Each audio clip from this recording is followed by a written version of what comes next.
एक राजा था। वो बहुत न्यायप्रिय तथा प्रजावत्सल एवं धार्मिक स्वभाव का था। वो नित्य अपने इष्ट देवता की बड़ी श्रद्धा से पूजा पाठ करता।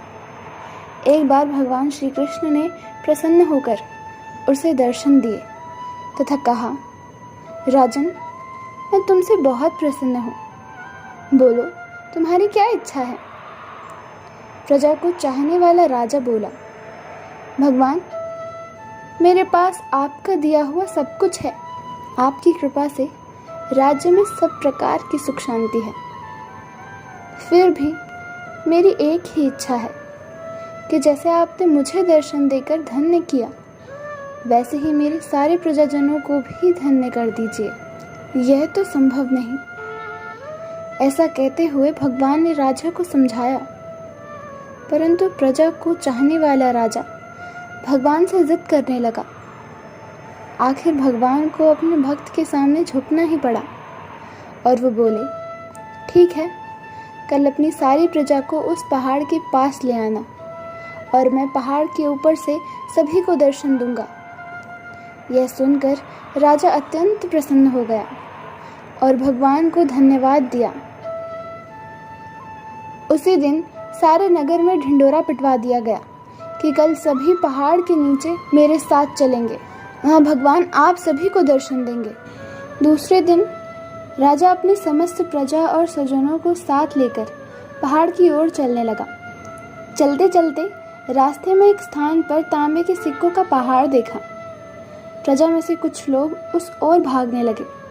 तभी ज्ञानी राजा ने सबको सतर्क किया कि कोई उस ओर ध्यान न दे, क्योंकि तुम सब भगवान को मिलने जा रहे हो। इन तांबों के सिक्कों के पीछे अपने भाग्य को लात मत मारो। परंतु लोभ लालच में वशीभूत प्रजा के कुछ लोग तांबे के सिक्के वाले पहाड़ की ओर भाग ही गए और सिक्कों की गठरी बनाकर अपने घर की ओर चलने लगे। वो मन ही मन सोच रहे थे, पहले ये सिक्कों को समेट ले, भगवान तो फिर मिल ही जाएंगे। राजा घिन मन से आगे बढ़े। कुछ दूर चलने पर चांदी के सिक्कों का चमचमाता हुआ पहाड़ दिखा। इस बार भी बचे हुए प्रजा में से कुछ लोग उस ओर भागने लगे और चांदी के सिक्कों की गठरी बनाकर अपने घर की ओर चलने लगे। उनके मन में ये विचार चल रहा था कि ऐसा मौका बार बार नहीं मिलता है। चांदी के इतने सारे सिक्के फिर मिले ना मिले, भगवान तो फिर भी मिल जाएंगे। इस प्रकार कुछ दूर और चलने पर सोने के सिक्कों का पहाड़ नजर आया। अब तो प्रजा के सारे लोग उस ओर भाग गए तथा राजा के स्वजन भी उस ओर भाग गए। वो भी दूसरों की तरह सिक्कों की गठरियां लाद लाद कर अपने घर की ओर चलने लगे। अब केवल राजा और रानी ही शेष रह गए थे। राजा रानी से कहने लगा, देखो कितने लोभी हैं ये लोग, भगवान से मिलने का महत्व ही नहीं जानते हैं। भगवान के सामने सारी दुनिया की दौलत क्या चीज है। सही बात है। रानी ने राजा की बात का समर्थन किया और वो आगे बढ़ने लगे। कुछ दूर चलने पर राजा और रानी ने देखा कि सप्तरंगी आभा बिखराता हीरो का पहाड़ है। अब तो रानी से भी रुका नहीं गया। हीरो के आकर्षण से वो भी दौड़ पड़ी और हीरो की गठरी बनाने लगी। यह देख राजा को अत्यंत ही घिलानी हुई। बड़े दुखी मन से राजा अकेले ही आगे बढ़ते गए।